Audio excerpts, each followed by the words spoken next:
Мало кому следует объяснять, что образование играет огромную роль в развитии общества. Образованные люди – основа и сила государства. И потому оно должно выстроить эффективно работающую систему для достойного образования своих граждан.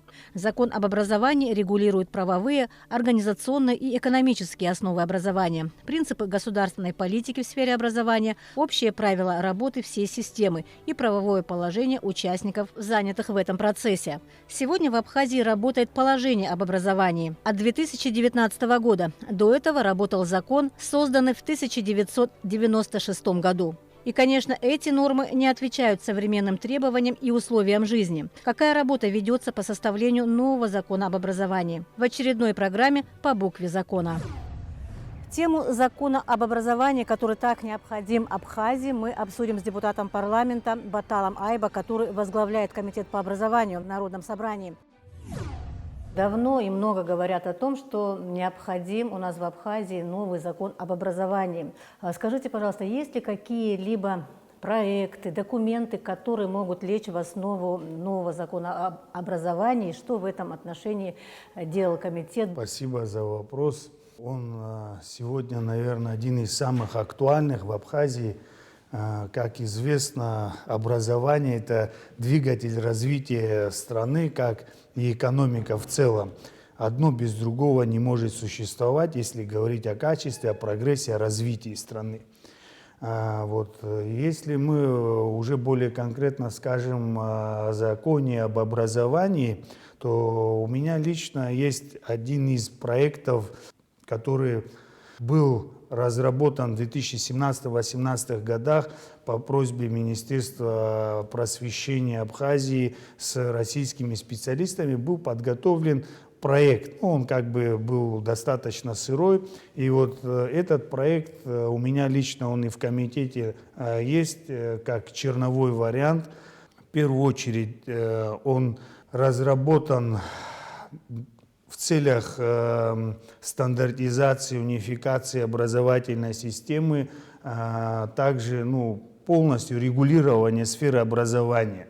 Конечно, он требует изменений с учетом нашей национальной специфики образования. Тот проект, сырой проект, который комитет располагает, конечно, в нем первоначально многие вещи были не учтены, но, допустим, наша многонациональная республика, эти вопросы национальных меньшинств, их сохранения, их этнической принадлежности, также определение, кто такой педагог и так далее. Что хочу заметить, что за многие годы, после войны по сей день, образование регулируется исключительно приказами Министерства просвещения, приказами министра. Этого, как мы видим, недостаточно, потому что сфера обширная от дошкольного образования и высшего учебного заведения.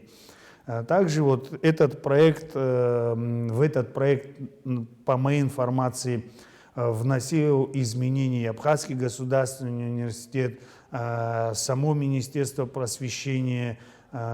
И сегодня ныне действующий министр, я, насколько знаю, они готовят сегодня тоже поправки, и в ближайшее время возможно, что мы рассмотрим этот вопрос сперва в комитете и потом вынесем на заседание в парламенте.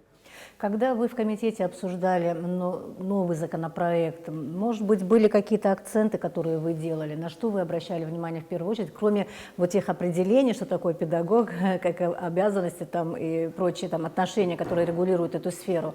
На что еще стояло во главе угла, какие акценты делали депутаты? Мы в комитете пока этот законопроект не рассматривали. Рабочая группа была создана при Министерстве просвещения.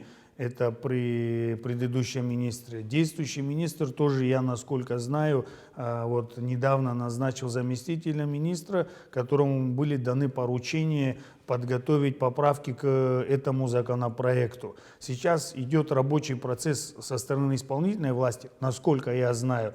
А у меня пока есть только лишь первый проект, первый такой достаточно сырой проект, и он пока не был обсуждаем в парламенте. Да, он не был вынесен на обсуждение в комитет, но, насколько я знаю, насколько обладаю информацией, депутаты там в отдельности имели возможность как-то посмотреть, подумать, да, что это за проект, то есть увидеть его как бы воочию. Ну, я вот скажу, да, вот к нам сперва попала брошюра такая в виде небольшой книги в парламент. Это был совсем сырой проект, подготовленный только российскими специалистами. Он, конечно, в каких-то статьях противоречил там Гражданскому кодексу, были, на наш взгляд, лишние статьи, то есть дублирующие нормы Гражданского кодекса, например, вот, в плане регулирования юридических лиц, то есть регистрации, учета и так далее. Но эти все статьи в процессе вот работы они будут исключены. Я лично там и с рядом депутатов на это внимание обратили. То есть я думаю, что он будет достаточно выхолощенный, подготовленный к рассмотрению на комитете сперва, а потом на заседании парламента в целом. Что еще хотелось бы сказать, я думаю, продолжу мысль о необходимости вообще этого закона. Он позволит систематизировать вообще систему образования здесь не только с точки зрения самой педагогики, но и хозяйственные вопросы урегулировать, то есть подчинение, переподчинение, потом возможности создания частных образовательных учреждений в Республике Абхазия, иностранных частных образовательных учреждений в этом направлении тоже.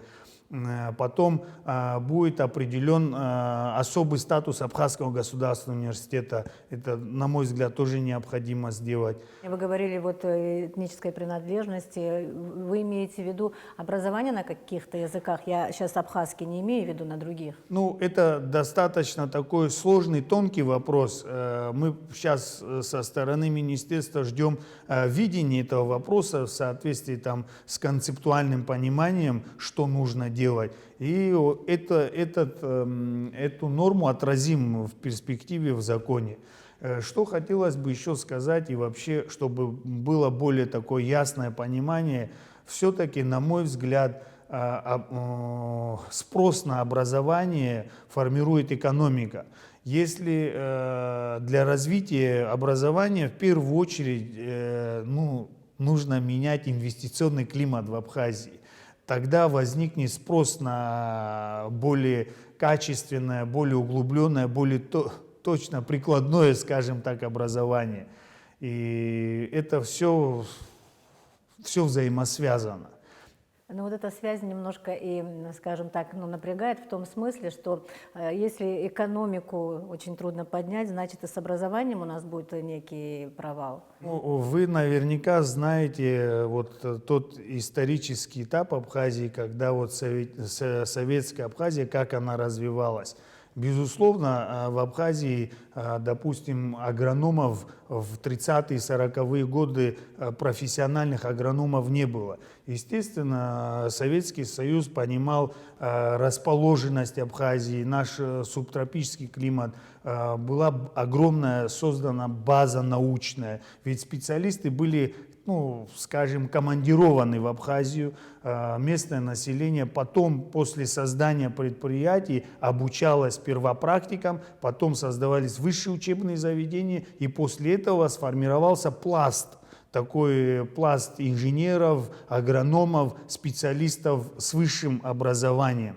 На мой взгляд, вот сегодня, если мы создадим ряд крупных предприятий в перспективе, направленных на агропромышленный комплекс в целом, безусловно, у нас нехватка будет на первых порах, может быть, не один год специалистов, технологов, потому что произошел разрыв между поколением советских специалистов и нынешней молодежью, колоссальный разрыв, эстафету в плане образования не получилось передать. На это есть причины наверняка, но сейчас не о них.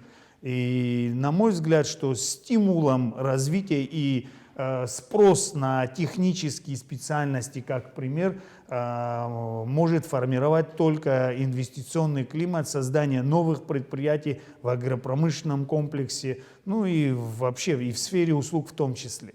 В неизменных, скажем так, экономических условиях, или даже если пусть они немножко к лучшему изменятся, я не думаю, что так кардинально, заработает ли этот закон об образовании? Ну, у меня вообще по поводу данного закона и по иным другим законам есть такое субъективное мнение, что на исполнение закона вообще требуется колоссальная воля руководства страны. Без нее, без этой воли на исполнение закона, конечно, этот закон, если не ляжет мертвым грузом на Министерство просвещения, то он в полноте своей не будет функционировать. Безусловно, нужна воля в исполнении данного закона и вообще всех законов Республики Абхазия. Но он в первую очередь, по крайней мере, определит то, как должно функционировать просвещение в Республике Абхазия в целом. Что еще, вы думаете, должно быть привнесено в этот закон, кроме того, что вы сказали? Я еще хочу напомнить, что есть такая вещь, как дистанционное образование. Вот оно получило развитие буквально в последние годы, но тем не менее, видимо, с этим придется жить. Будут ли эти какие-то нормы, связанные с этим обстоятельством? Безусловно, это не касается только дистанционного образования. Я вообще сторонник классической формы образования, когда педагог напрямую ведет учебный процесс с детьми, абитуриентами. И считаю, это наиболее эффективный способ подачи информации и образовательного процесса в целом. Но с учетом обстоятельств, с учетом развития технологий, естественно, данный законопроект должен идти в ногу со временем. Но тут хотелось бы маленькую запятую поставить. Вот как известно, на примере Абхазского государственного университета, там есть такие точечные специальности, где они технологический процесс пытаются внедрить современный. Но это все упирается в колоссальное финансирование. И из-за отсутствия средств, не за отсутствие специалистов, а именно за отсутствие средств в реализации каких-либо практических проектов, технологических, современных, мы упираемся в их отсутствие. И вот если таким простым языком говорить, вот бюджет Республики Абхазия там в районе 8 с чем-то миллиардов рублей, я считаю, что это должен быть бюджет университета, и причем минимальный бюджет университета, и после этого мы можем говорить о таком скачке в образовании, в образовательном процессе в качестве той информации, которую получают студенты, абитуриенты, и то потом, как они будут реализовывать уже на местах, будучи специалистами. Какие-то образовательные учреждения, кроме Абхазского государственного университета, будут ли иметь особый статус в этом законе? Ну, в данном случае в этом законе нет, так как все остальные высшие учебные заведения, они будут носить либо частный характер, либо муниципальный. То есть Абхазский госуниверситету дается приоритет в направлении политики высшего учебного образования. Что еще должно быть привнесено в этот закон, по вашему мнению? Ну, данный закон будет отражать приоритетность образования над всеми другими сферами жизнедеятельности людей. Возможно, и вот сохранение национальной идентичности тех нацменьшинств, проживающих в Абхазии, а также поэтапный переход на преподавание на абхазском языке. Этот закон тоже будет отражать наш национальный запрос, так скажем. Ну, сейчас, наверное, модно говорить о человеческом капитале, на то, как образование важно. На мой взгляд, образованный человек, только лишь образованный человек может построить крепкое, сильное, экономически развитое правовое государство. И мы обязаны к этому стремиться. И систематизация сферы образования, естественно, идет через закон об образовании. Без него систематизация и развитие невозможны. Безусловно, также необходимо концептуальное понимание того, что нужно и куда этот закон встраивается. Но это определяет сегодня по нашей Конституции глава государства и исполнительная власть. Я только что закончила разговор с депутатом парламента Баталом Айба, который рассказал о том, какая работа ведется в Народном собрании по законопроекту об образовании. Тему необходимости принятия закона об образовании мы продолжим с нашими экспертами. Аза Алексеевна, насколько, по вашему мнению, необходим закон об образовании в нашей республике? И могли бы вы рассказать, что в этом отношении делается в Министерстве просвещения и языковой политики? То есть разрабатывается ли закон, на какой он стадии, когда будет готов? Необходимость закона об образовании очевидна. В первую очередь потому, что мы живем в ту историческую эпоху, когда темп изменений настолько высок, что существующая система образования, конечно, не успевает за этим темпом. И, конечно, и закон об образовании в неком смысле является тем механизмом, который будет компенсировать вот эту ситуацию. То есть сегодня закон об образовании, конечно, он определяет государственную политику.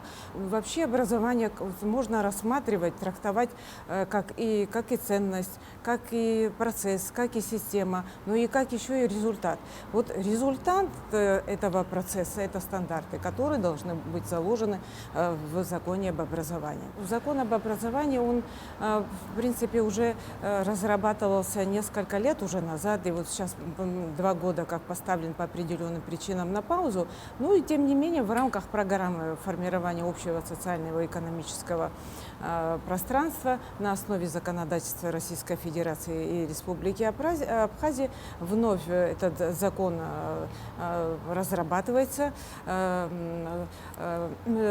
Российская сторона в лице Северо-Кавказского федерального университета разработала закон об образовании, такой рамочный такой закон, и мы, естественно, вносим свои коррективы, адаптируем под себя и таким образом уже выносим на рассмотрение. Скажите, на какой стадии сейчас находится разработка закона об образовании? Какие коррективы пытается и вносит сейчас Министерство просвещения? Что в нем должно отражаться?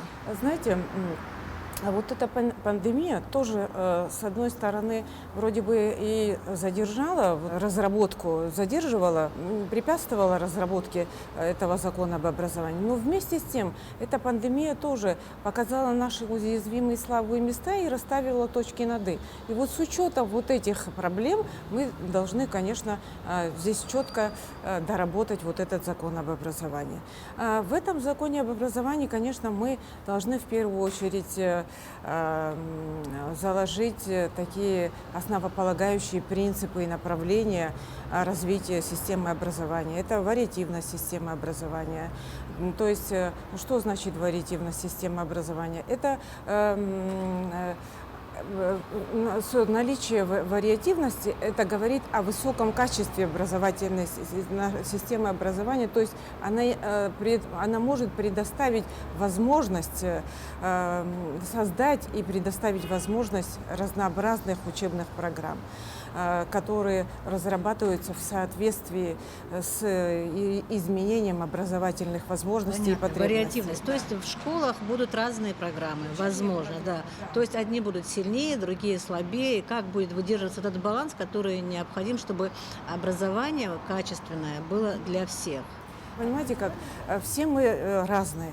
Да, один ребенок как бы позже раскрывается, у каждого свой темп развития. И поэтому без вариативной системы образования мы не сможем выстроить индивидуальную траекторию учебного плана. Это очень важно. У учителей, у преподавателей должна быть такая возможность, должен быть выбор учебных программ.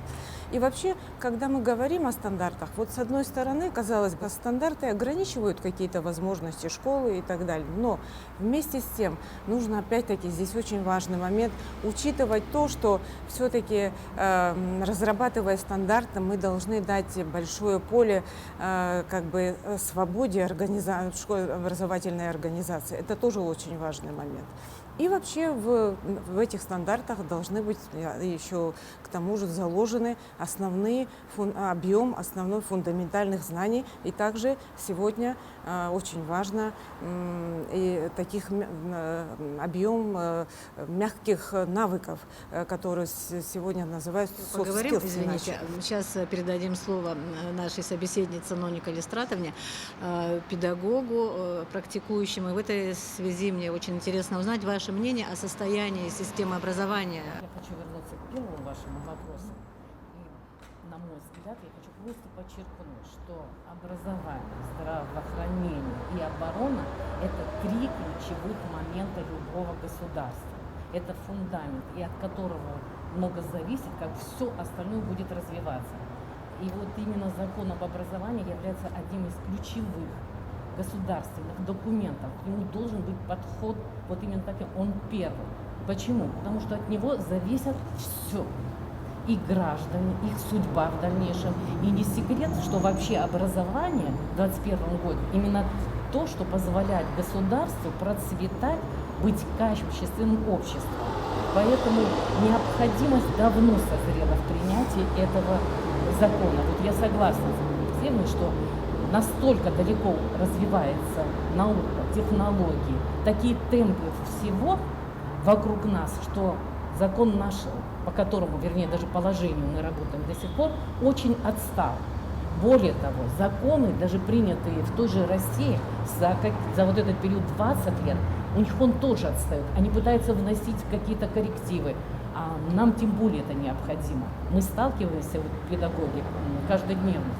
Ведь если раньше задача была, да, грубо говоря, ликбез, просто ликвидировать, потом была задача научить ребенка учиться. Сейчас мы поднялись в более высокий уровень, когда даже нас называют не учителями уже, а преподавателями. То есть, с одной стороны, учитель должен преподнести. Кроме того, технологии развиты, интернет есть, то есть ребенок сам может получить какие-то знания, какие-то новые возможности, да, в образовании, в самообразовании. Но тем не менее, классическое, оно необходимо. Во-первых, в законе должно быть указано направление, цели развития, что именно образование должно давать людям. Ведь вокруг, если оглядеться хорошо, на Западе ориентировано образование и сам закон об образовании на что? На потребности общества, примитивные. К чему это привело? С моей точки зрения, к деградации. Возьмем Казахстан. Страна, которая после развала Советского Союза, ура, мы самостоятельны, ликвидировать советское образование, оно никуда не годится. Но в какой-то момент они поняли, нельзя. Сейчас последний 4-й закон, который они приняли, ориентирован на улучшение качества массового образования. Это же не случайно. И сразу у них поднялся уровень образованности. И вокруг экономически они лучше стали и так далее. Россия вообще объявила образование своей государственной политикой, идеологией. Возьмем такие страны, как Финляндия, Таиланд, Китай, которые, наоборот, взяли на вооружение за основу советское образование, советские методы. Конечно, используют эти технологии. И сейчас не секрет для того, чтобы и таиландцы, и китайцы одни из лучших считаются учениками, студентами, у них много прогрессивного, а начальное образование в Финляндии это вообще в пример ставится. Результаты есть. Поэтому при разработке очень хочется, чтобы использовали, проанализировали опыт многих стран, где там ухудшение, за счет чего, где улучшение, за счет чего. Использовать и старые. Не секрет, что советские умы с удовольствием скупаются Поэтому нужно и нам улучшить вот это образование, оно просто необходимо. Анна Алексеевна, учитывается ли при создании, при разработке законопроекта об образовании вот этот опыт других стран? Или все-таки идет упор только на российский? Да. Нет, конечно, надо учитывать, надо, знаете, вообще использовать самые успешные системы образования. Та же европейская система, та же сингапурская система. Конечно, и мы должны создать свою такую национальную систему.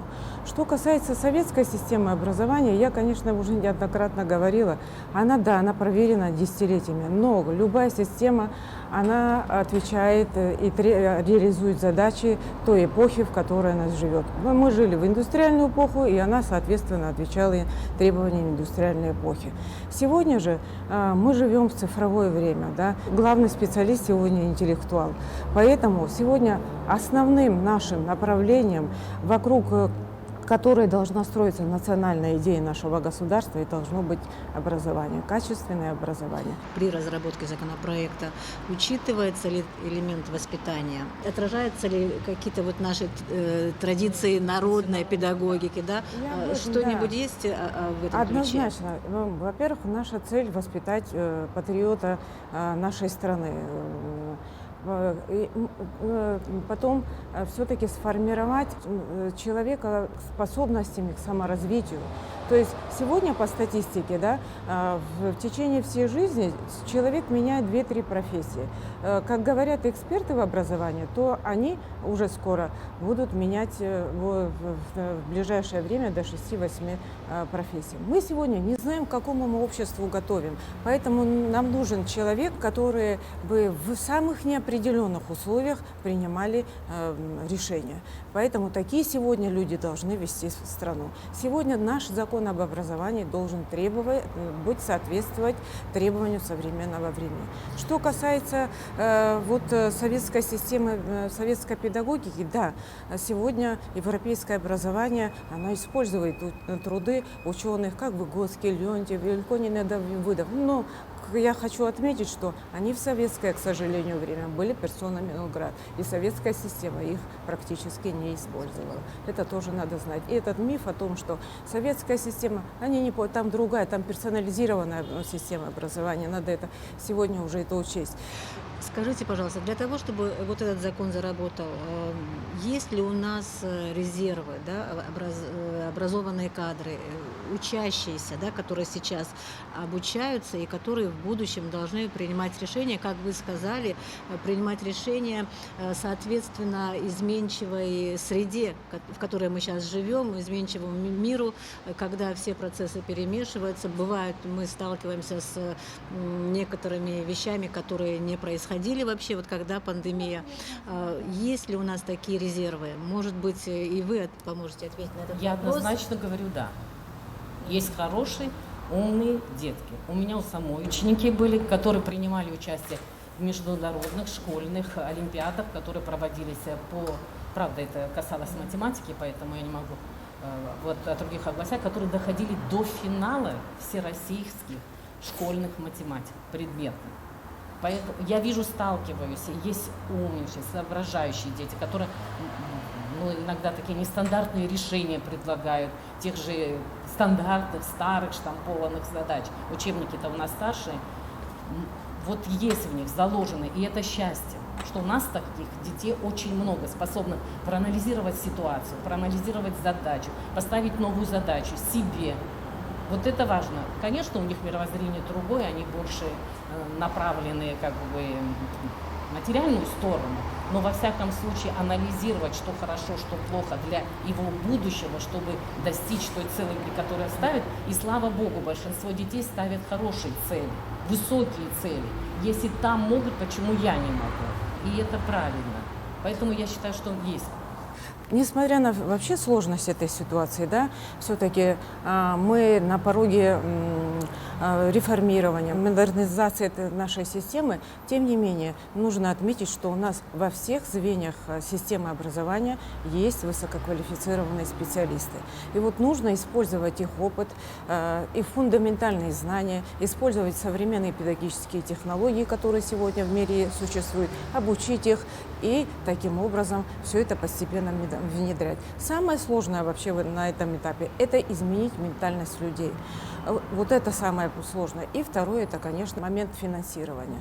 Здесь процесс должен идти и сверху, и снизу. Вот навстречу мы должны идти. То есть это должна быть и правительственная поддержка с серьезным, конечно, финансированием. И, конечно же, это со стороны учителей и преподавателей, со стороны вообще в целом общества, родителей в первую очередь.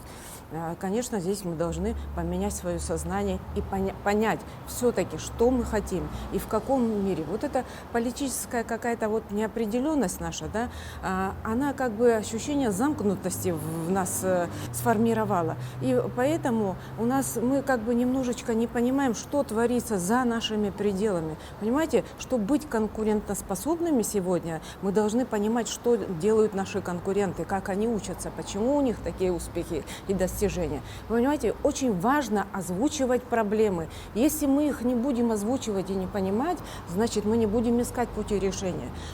Общество, которое знает, что у них эта проблема, они будут денно и ночно искать пути решения этих проблем. Это очень важно. Я всегда привожу как бы эстонскую модель системы образования. Почему? Потому что это страна постсоветского пространства, которая имела буквально одинаковые, равные стартовые позиции. Но, тем не менее, вы видите, она вырвалась вперед. Вот один из таких девизов основных этой системы образования – это то, что мы должны озвучивать свои проблемы и решать это.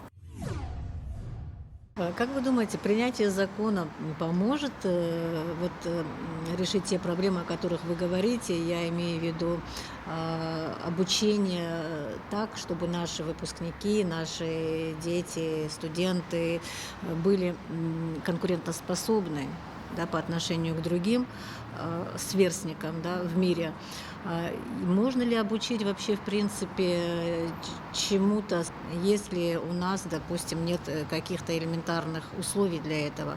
Оснащение кабинетов, не знаю, оборудование различное. Это то, что необходимо и необходимо уже давно. Как вы работаете с тем, что есть? Приходится выкручиваться. Очень это тяжелый момент, особенно даже, знаете, как недостаточно учебников, просто дети не могут приобрести какие-то учебники. Поэтому вот один момент, вот что вы сказали, инвестиции, очень должны быть большие инвестиции, если ты хочешь хорошее, грамотное общество и сильное государство. Надо вкладываться, разрабатывать специальные программы. Давайте честно скажем, одаренных людей мало. Это просто теория вероятности, это нормальное явление. Но я считаю, что вот наше государство могло бы себе позволить построить школу, оснастить. Можно на базе университета, можно на просто базовую школу Министерства образования, базовую школу администрации какой-то, небольшую, но она должна быть оснащена хорошо, должны быть хорошие результаты, педагог должен быть заинтересован, ребенок должен быть мотивирован. И чтобы люди видели, да, это возможно, наши дети это могут.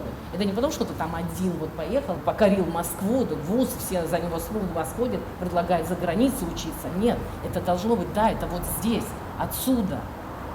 Поэтому сначала должен быть пример. Это большие деньги, конечно, я понимаю, оснастить всех невозможно. Даже я, например, и за дистанционное образование, потому что во время карантина не все, но большая часть мы работали.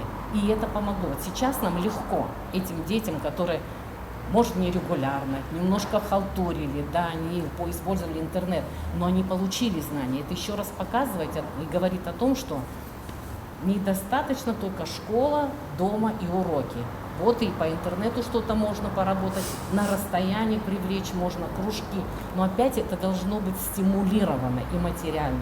Потому что педагог, который, допустим, получает 25 тысяч, грубо говоря, значит, у него нагрузка должна быть 30 часов в неделю.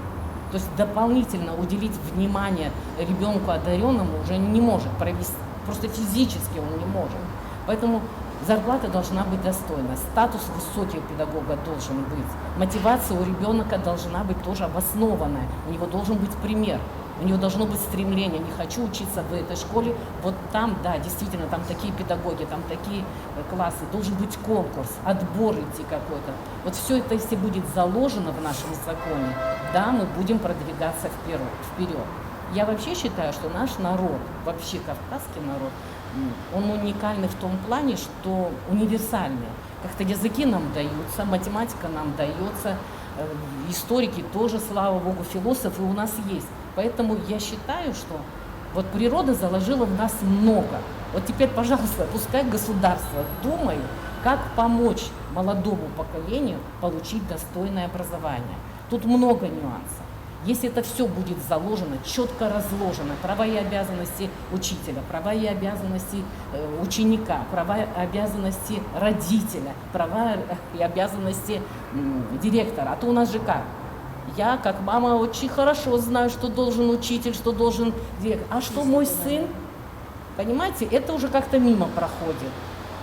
Пропагандировать хорошие результаты наших детей, даже вот награждать. Ну, немного же детей победителей каких-то олимпиад. Почему это не должно быть помпезно? На уровне, и на телевидении. Привлеките этих детей. Стараемся не обходить, да, конечно. но остаются, знаете, все равно. Я понимаю, это не Хотела ваша бы вина. добавить это тоже. конечно. Ну, раз мы уже говорим о законе об образовании, здесь, конечно, очень важное особое место занимает закон, правовые нормы, направленные на поддержку и защиту прав преподавателей. И также на повышение статуса преподавателей и престижа преподавательской деятельности. Вот это очень важный момент. Там должны быть, в этом законе должны быть отражены права и обязанности педагогов, их социальное и финансовое благополучие. Там также какие-то должны, понимаете как, любое нововведение всегда риск того, что будут какие-то перекосы. И вот защитить их от какой-то несвойственной для них, для их профессиональной деятельности работы. Или, то есть работодатель, да, это в лице либо министерства, либо конкретно взять отдельно школы, он должен создать условия для преподавателя только заниматься своей преподавательской деятельностью. Это раз. Должны быть введены доплаты. Доплата, скажем, за скажем, звание магистра, за звание степень кандидата наук. То есть таким образом мы создаем такие школьно-университетские тоже кластеры. Да? Это все-таки очень серьезное звено, да, для нашего образования, это высшее учебное заведение. Это также за наставничество мы должны также поощрять и создавать доплаты. Почему? Потому что таким образом это и преподавателя мотивирует, это преемственность, и таким образом сохраним молодого студента, скажем, да, который там на практике или после окончания университета пришел в школу в системе школьного образования. И еще важный момент, вот это, я думаю, тоже неплохо бы было бы, если это отразится в законе об образовании, это грейдовая система для преподавателей. То есть не по выслуге лет там даются какие-то звания, а порой бывает и не дается, да? А именно даже молодой преподаватель может занимать высокую ступень в своей профессиональной деятельности. И это еще, вот эта грейдовая система, что она дает? Это карьерный рост не по вертикали, а именно по горизонтали. Это очень важно. Ведь мы теряем преподавателя, который идет в администрацию. Таким образом, да, он становится там заучем, директором максимально, и все. Но с другой стороны, преподаватели тоже амбициозные люди. Они хотят тоже какого-то удовлетворения, роста карьерного и так далее. И конечно же, опять-таки в законе мы должны пересмотреть вот эти новые какие-то стандарты аттестации, использовать современные подходы. То есть либо это должен быть какой-то квалификационный тест на сдачу, для прохождения аттестации и так далее. Но это должно быть, знаете, все это в рамках закона, все это ни в коем случае не должно ущемлять преподавателя. Мы сегодня, фигура преподавателя – это ключевая фигура общества. Это нужно понять. От этой фигуры, от этого человека сегодня зависит, в каком обществе мы будем будем жить. То, о чем вы говорите, это будет в итоге отражено? Мы стараемся, создается совместная группа, где мы будем все эти вопросы четко ставить и прорабатывать. Я хотела бы, чтобы в этом законе это было как-то подчеркнуто. Да, Гарантия обязательно. молодому специалисту, что у него будет возможность усовершенствовать свои знания, свои навыки, как-то расти. Не только карьерно, да, но вот да, так да. продумать вот этот момент. Продумать, может быть, какой-то, я не знаю, закон или положение о молодом специалисте, Однозначно. чтобы как-то обеспечить его, чем-то заинтересовать, кроме того, что я люблю детей, люблю свой предмет. Должно быть что-то, такие, сейчас такая ситуация, Да, мы должны да, это да. учитывать, мое мнение. И еще я хочу, все-таки у нас в обществе разные бывают люди, правильно? Дети психологические, всякое. Да, Не да. будем сейчас на этом акцентировать внимание. Я хочу, чтобы в законе это тоже было оговорено, что они должны получить полноценное, качественное образование, несмотря на какие-то отсутствие возможности быть в школе со всеми наравне. Всякое в жизни бывает. И они тоже должны быть гарантированы, что они получат хорошее полноценное образование. На это да, тоже стоит обратить Здесь, внимание. конечно, красной чертой должно проходить, что образование должно быть качественным и доступным буквально для всех детей.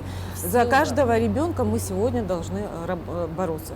У нас около 28 тысяч школьников по статистике. Мы за каждого ребенка должны бороться и ни в коем случае делить их на слабых и сильных. Мы должны заложить новые критерии оценивания, которые определяют, на сегодня уровне ребенок, как ему дальше завтра развиваться. Сегодня совершенно новые критерии образования. И следующее, хотела сказать о законе, тоже должны быть, чтобы определить качество. У нас нету сегодня регуляторов определения качества образования. То есть таким образом мы должны заложить единую диагностику, единые критерии, единые критерии оценивания качества образования.